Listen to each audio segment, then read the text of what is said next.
Hello, Lewis Cast. I'm Michaela Ramsey. And I'm Mari Carmel. Welcome to your Kings Cast.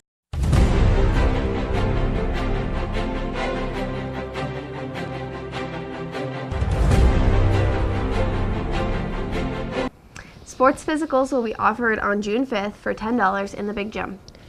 Cheer tryouts are on Friday. Meet in the cheer balcony.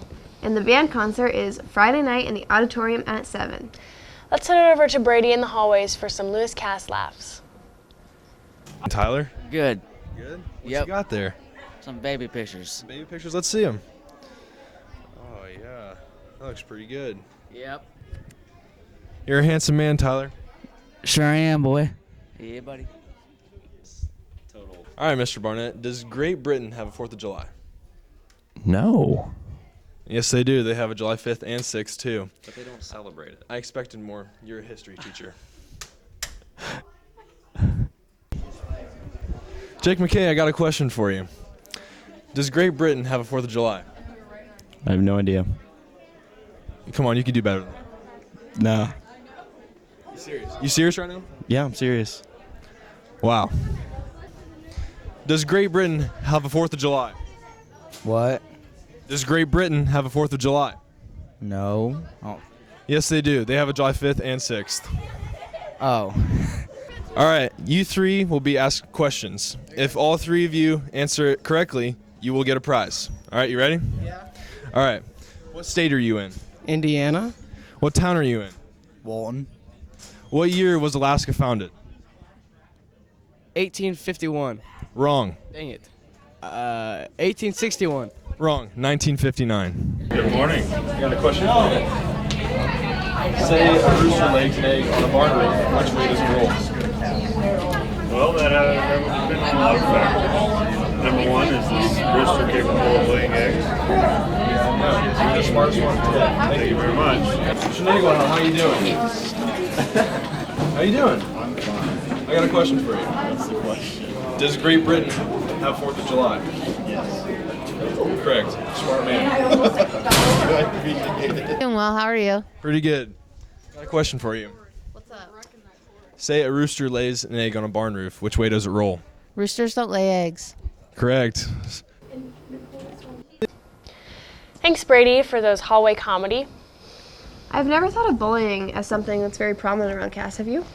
No, that's probably because most students around here stick together and we're all one united student body. Let's go to Maddie to hear more about it. The saying, "A picture is worth 1,000 words," may be all sorts of cliche, but the meaning behind it can be bigger. Pictured to your right is senior Madison Zwiebel, and to the left is junior Abraham Rickhouse. Madison took a stand for her younger sister, who bought a dress that was going to be worn for the junior high dance. Fellow classmates of Zwiebel's sisters made distinctive remarks about the dress that which in fact Madison is wearing in the picture next to me. Bullying is a policy that is not and will never be tolerated here at Lewis Cass. To be sure of it, fellow varsity softball players such as Abra herself wore a dress along with Madison to support that in fact every girl should get to feel good about herself in any and everything they wear. Personally, I think it's kind of cool to see the creative spirit and love students use to interact with each other. Kudos to you, girls. I'm Maddie Hoff with your message in the medium. Now back to you, Mari and Michaela. I love how our student body sticks together like that. Great story, Maddie. Speaking of taking kids' lunch money, I'm really hungry. I'm hungry all the time. I couldn't live without my after-school snack. It's crazy to me that some kids don't have these luxuries. Let's hear more about it. Lunch. It's everybody's favorite part of the day. It's relaxing and you can just lay back and have a good time in between your classes.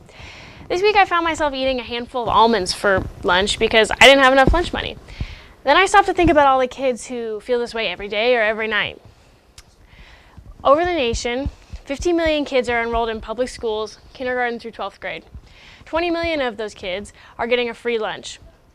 Some areas in the United States have such a high poverty percentage, it's only right for schools in those areas to provide free breakfast and free lunch to everybody. Did you know that 1 in 5 kids are on food stamps?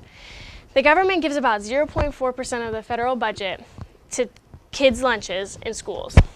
Kids eat out about 90% for breakfast and $1.50 for lunch when labor accounts are taken out. Is that enough to support an entire person for food?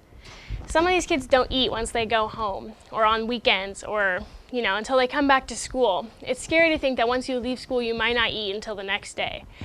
What do these kids do on weekends and what do they do on breaks? We don't know. I feel like it's a serious issue and that people need to address what's going on. It's not the kids' fault that they can't support themselves and get food at home. How many kids have to say, I'm hungry, or can I have more, before people start to realize that this is a serious issue? Hunger is a basic, it's a right to have food, and so I feel like that the government needs to be looking into giving schools more money for food. Back to you, Michaela. I could never have imagined so many people in the U.S. face hunger every day. Yeah. Spring sports are really picking up, and we have many star athletes coming through. Let's head over to Josie, Evan, and Brady for a quick sports summary. Last Sunday, Caleb Brown, Cohen Nice, Drake Hall, Alec Urett, Nolan Sharpless, and J.L. Forker earned the honor of being in the Lewis Cass Sports Hall of Fame for the class of 2017. The softball team beat West Lafayette last week in a Hoosier Conference matchup by a score of 9-5. Monday night, they honored their seniors and beat Eastbrook by a score of 11-1. The baseball team beat Oak Hill and Rochester last week with scores of 16-5 and 12-4. Boys track will run the sectional meet tonight. Mason Young is ranked 3rd in the 400-meter run. Carol Brown is ranked 3rd in the 3,200-meter run, and Brady Johnson is ranked 2nd in the shot put. Good luck, boys. And the tennis girls dominated Delphi last night with a score of 5-0. Nice job, girls. Tuesday night, the girls' track team ran at sectionals. Everyone had a great race, but only 4 of the girls ended up moving on to regionals. Mari Carmel, Lexi Jackson, Maya Martin, and Emily Tigler, all in the 4x100. Maya Martin also moved on in the mile, and Lexi Jackson in the 2-mile. Back to you, Maria Michaela. Congrats to the girls' track team, especially the 4x8 and Lexi Jackson and Maya Martin. If you like to read, listen up for Olivia Johnson. Summer's the perfect time to catch up with friends, catch some sun, and for book lovers like me to catch up on some reading. Cosmopolitan recently came out with a list of new books to read for the upcoming summer, and it contains 15 new titles. One of the most interesting was My Best Friend's Exorcism by Grady Hendrix. The story follows a girl when her life turns upside down after a night spent swimming with her friends. It's set in 1988, and many say it resembles the world of Pretty in Pink. The list contains several new reads for summer spent lying out by the pool. And if you're interested, check out the school newspaper for an article about it. And that's all for A&E. Lit Liv signing out. What a great book to read over the summer. When I'm reading The Fountainhead, which is the size of a Bible, I may have to pick up My Best Friend's Exorcism. Reading to the end, we have reached the end of our broadcast. I'm Mari Carmel. And I'm Michaela Ramsey. Thanks for tuning in to the King's Cast.